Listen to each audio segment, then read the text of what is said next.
There's a famous Charlie Chaplin quote that everyone remembers. Life is a tragedy when seen in close-up, but a comedy in long shot. There's a lot of different ways to interpret this, but I've recently started watching films with that quote in mind, and I have found that paying attention to the camera's proximity to the characters ultimately does change the way you experience a film. For example, I recently rewatched Midsummer, the 2019 folk horror film that's basically a breakup movie crossed with The Wicker Man. Astor typically uses a lot of wide and medium shots in his work because that fits with the plots of his films where his characters are being secretly observed by watching antagonists. But with that Chaplin quote in mind, while Midsummer is often regarded as one of the most disturbing, horrible and depressing horror films of recent years, the near constant use of wide and medium shots actually becomes quite funny. You've got the relationship drama between Danny and Christian happening in the foreground, while the ominous activity of the cult that they're here to study is happening in the background. And this contrast just kept making me laugh over and over again. This scene where Danny's just been declared May Queen and is being force-fed a raw fish just looks funny in a wide shot. If I was close to her, it would probably be incredibly disturbing to watch, but positioned here, it looks funny. If you watch it this way, Midsummer essentially ends up being a weird romantic comedy about a couple on a disappointing holiday. There's another similar Chaplin quote that I came across recently. Life itself is a comedy. A slapstick comedy at that. It is always hitting you over the head with the unexpected. You reach to get the thing you want, slap, bang, it's gone.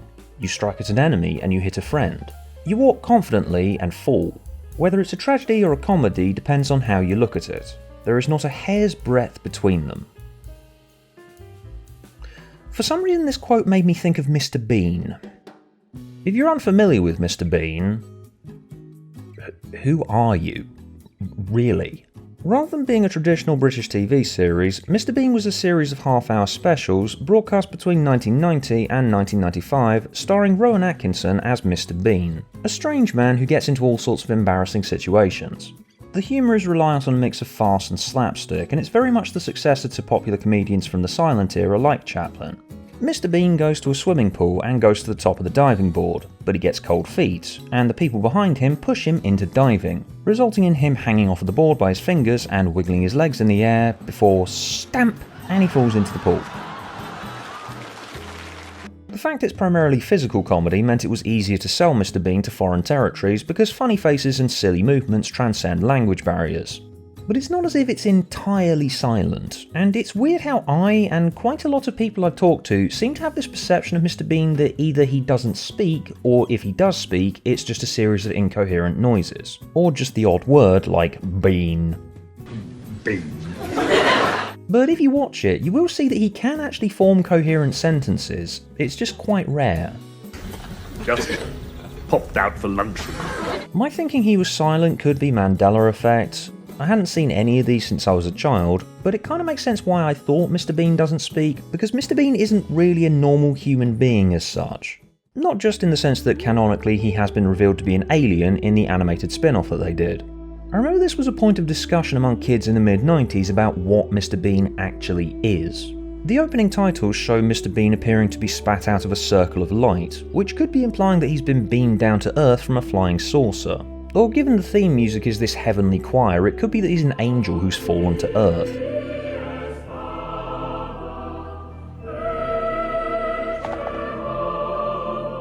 But prior to that confirmation, based on the original series, it seems to be less a case that Mr. Bean is an alien in the traditional sense, and more that he's this being that was created by some unseen ethereal power for the singular purpose of revealing mankind's true weaknesses.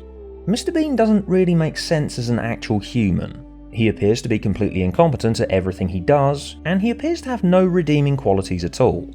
You wonder how a man like this could have even passed his driving test, given the amount of times he causes this three-wheeled car that shows up in multiple sketches to have an accident.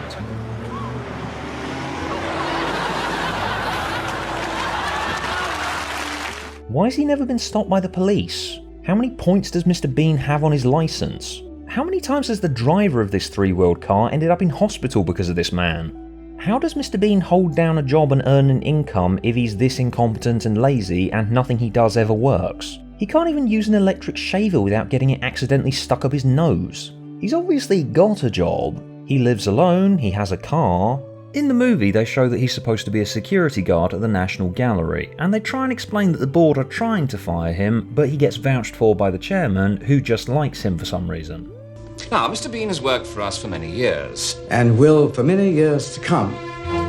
And you can have my resignation if you go anywhere near him. So that kind of explains that.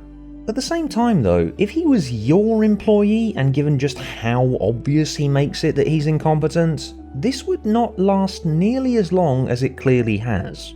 How does Mr. Bean hold down his relationship? He does have a girlfriend. She first appears in this sketch where he goes to the cinema, and she's ominously only credited as the girlfriend. But who is the girlfriend? How did Mr. Bean and the girlfriend meet? What do they love about each other? What was their first kiss like? Why does Mr. Bean do the things that he does? He doesn't appear to be particularly religious, and yet he shows up in a church in this sketch, seemingly just so he can fall asleep and draw attention to just how boring the sermon is, to the annoyance of everyone around him. Not very holy of him if he is supposed to be an angel fallen from heaven. Why is he meeting a member of the royal family in this sketch? Well, so he can slip and accidentally nut her, of course. Mr. Bean just exists for the sake of creating these situations. That's it.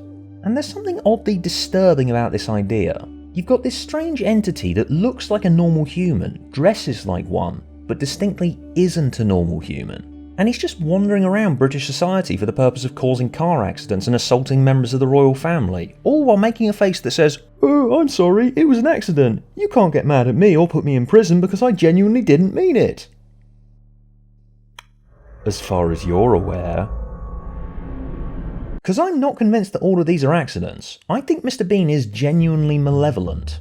You know that incident I mentioned earlier with the shaver going up his nose? Well, that's from a sketch where he's late for a dentist appointment, so he has to hurry out of the house and get dressed in the car. While driving. And he drives the car by putting a brick on the pedal and manoeuvring the steering wheel with his feet while he's putting his trousers on. And he actually manages it. He doesn't cause a crash at all. That's going to take some serious skill. And this dangerous driving stunt only causes an incident when he sees the three-wheeled car parked in a space that he wants and he bonks it out of the way on purpose.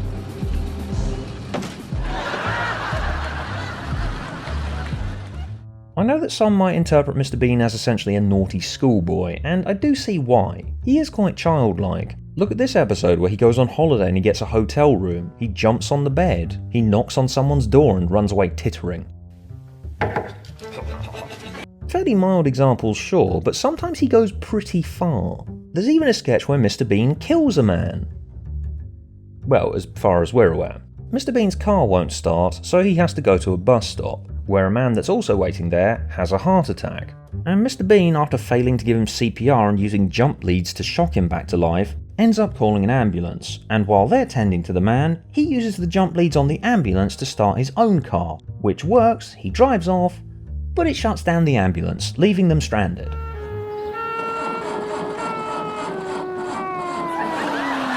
So, that guy died, right?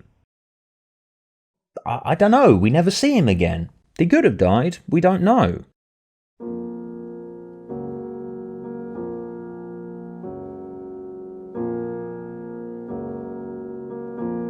I got seriously worried in this episode where Mr. Bean accidentally ends up hooking a baby's pram onto his car and driving off with them.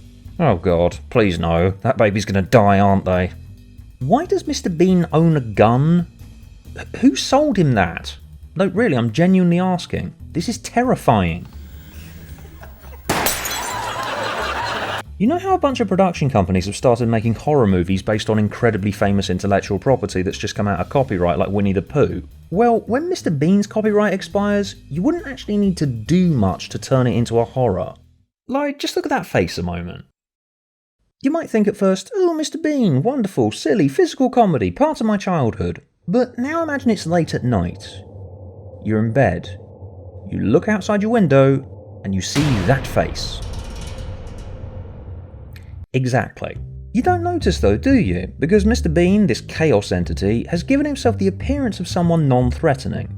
He has a Kermit the Frog-like voice, a stupid name, Bean. He sticks his tongue out and does silly faces all the time. You just want to laugh at him when you see him, don't you? Boris Johnson got referred to as the political equivalent of Mr. Bean all the time, and it got used as a pejorative, but that comparison was pretty obviously what he wanted. Johnson did the same faces as Mr. Bean for the express purpose of making you think, "Ooh, I'm silly and fun, like me please," while doing things that expose the inherent flaws that lie at the heart of every single one of us. The farce is typically a light-hearted, whimsical genre, but there's something about Mr. Bean that I feel is reaching for something deeper about particularly British people's tendency to go to absurd lengths to avoid embarrassment and confrontation. Take this sequence here in a shop where Mr. Bean puts his card down to pay for some items, and the man next to him puts his card down and they look identical, and they accidentally get switched. So, not wanting to say anything and confront him, Mr. Bean slyly reaches into the man's pocket to get his card back. But the man starts walking away, and Mr. Bean has to follow him with his hand in his pocket because, "Oh no, I can't say anything now, he'll think I'm a thief." And the man doesn't notice that he's got this guy following him with his hand in his pocket until he gets to a toilet cubicle, pulls his trousers down, at which point Mr. Bean hands him a toilet roll, and finally he realises.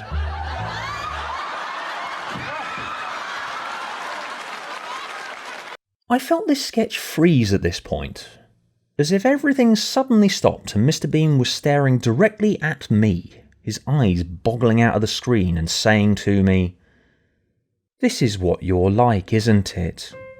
There was a perfectly simple solution to this situation back there. Just open your mouth, say to the man, Excuse me, I think you've accidentally got my card."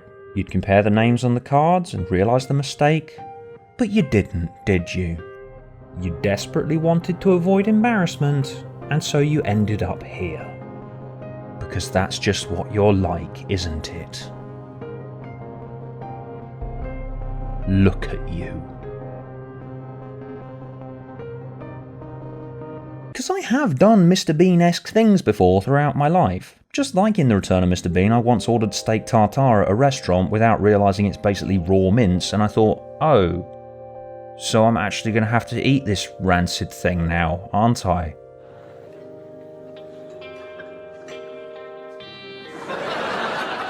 And I did eat it, instead of flagging down a waiter and going, "Excuse me, I asked for an actual steak. Could I get an actual steak instead, please?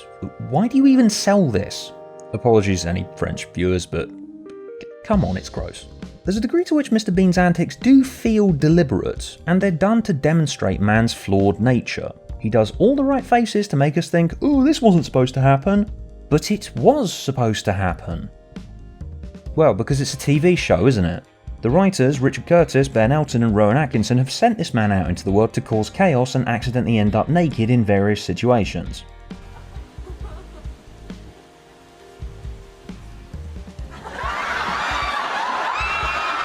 I wouldn't call this accidental indecent exposure though, because I'm not convinced that Mr. Bean actually has genitalia. I think he's smooth like an action man or a Barbie.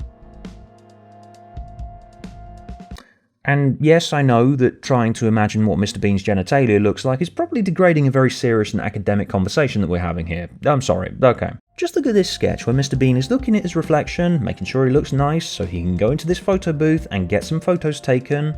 He comes out and, oh no, he's taking photos of the back of his head. But the joke doesn't stop there. He smiles and thinks to himself, yes, these are nice pictures.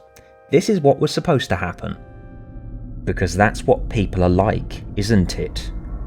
You don't make sense. There is definitely this more subversive, anarchic, punky side of Mr. Bean. It's definitely not me reaching here. No, it isn't. Shut up. Look at this episode where, while doing some DIY, he accidentally cuts the heads off of these pictures of Princess Diana and our current King Charles. You'd play the Sex Pistols over an image like that. This side of the show could be coming from Rowan Atkinson or Ben Elton. Ben Elton's prior work in The Young Ones is the obvious tell, but I'm not so sure that Richard Curtis doesn't share this angle to his work. I know Richard Curtis is typically seen as fun, light-hearted and whimsical, but I have noticed this similar crueler streak bubbling under the surface in his rom-com work. One of his most famous films, Love Actually, opens with this voiceover giving this monologue about all the wonderful little instances of love that you might see in day-to-day life. If you look for it, I've got a sneaky feeling you'll find that love actually is all around. Which is nice and fluffy, pretty and sentimental, but the film also contains moments like this. Colin Firth's girlfriend is pretending to be ill to get him out of the house. He returns to the house and finds his brother in the hallway. The brother pretends to just be there to borrow some CDs before Colin Firth hears his girlfriend call from the bedroom. Okay, sounds fine. A bit, boring but fine. Hurry up, big boy! I'm naked and I want you at least twice before Jamie gets home. I bet you laughed at that. I did. You're supposed to laugh at that. It's written like a joke. He comes home, finds a peculiar picture, his brother looks uncomfortable, you're sat there wondering whether this is actually what it looks like, before his girlfriend delivers the confirmation that yes, this is exactly what it looks like in the bluntest way possible. Ha! You thought everything was fine, but you just had two key figures in your life betray you for the sake of a punchline. Sucks to be you, Colin Firth. Like, think of this scene in a real-world context. Think of what happens after this scene. Colin Firth just wanders the streets trying to wrap his head around what he just found out, sinking into a blind depression.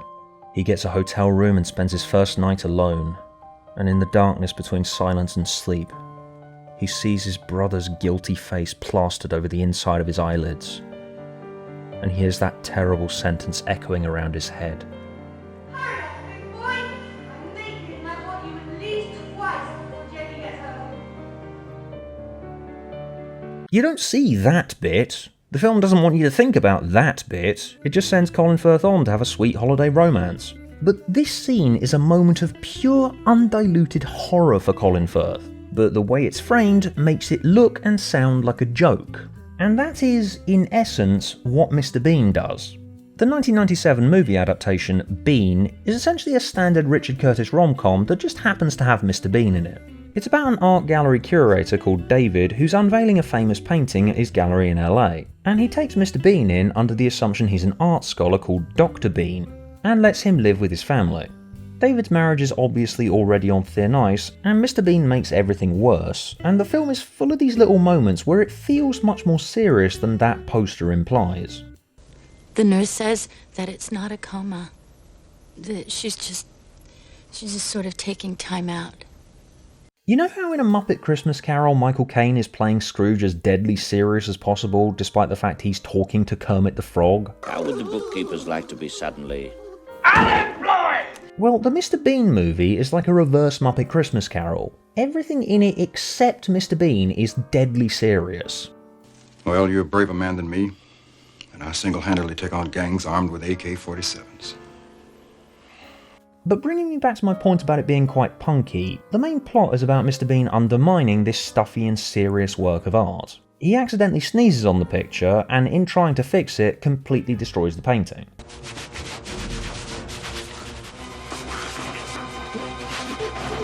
And in trying to hide what happened to it and fix it, he replaces it with a poster. Quite an ingenious temporary solution, and phew, he's gotten away with it. And alright, no one notices at the unveiling, but it's then implied that no one notices at all. Ever. There are no consequences for this. Everyone just assumes that the poster is the real painting. Forever. He's then accidentally pushed into a situation where he has to give a speech about the painting at its unveiling, and his speech is hollow, empty, meaningless, and a child could have given it, but everyone in the audience laps it up and thinks it's wonderful. It's a picture of a mad old cow who he thought the world of. Well, that's what I think. It's all bullshit, isn't it? It's not even the real painting, and you idiots are just lapping this up, you pretentious wankers. The second film is a similar deal. It sends Mr. Bean to the Cannes Film Festival, which if you've never been, it's one of those high-end film festivals which exclusively plays films in which a naked man and a naked woman stand in a room with a very large egg in it and give long monologues about the nature of human sexuality. You'd think that featuring the Cannes Film Festival this prominently would be an attempt to sell Mr. Bean to this crowd of cinema-goers who might have dismissed Mr. Bean as being children's entertainment and make them appreciate it for being this examination of the flaws in man's nature that it is. But guess what? Mr. Bean's Holiday didn't even premiere at Cannes. It opened in Leicester Square. That's either a punk statement against stuffy old-fashioned cinematic institutions, or they did enter Cannes that year and it didn't get in, or it's a sign that I've been inside for too long, and this video is a result of me going mad thinking that if I go outside that enormous Mr. Bean is going to get me.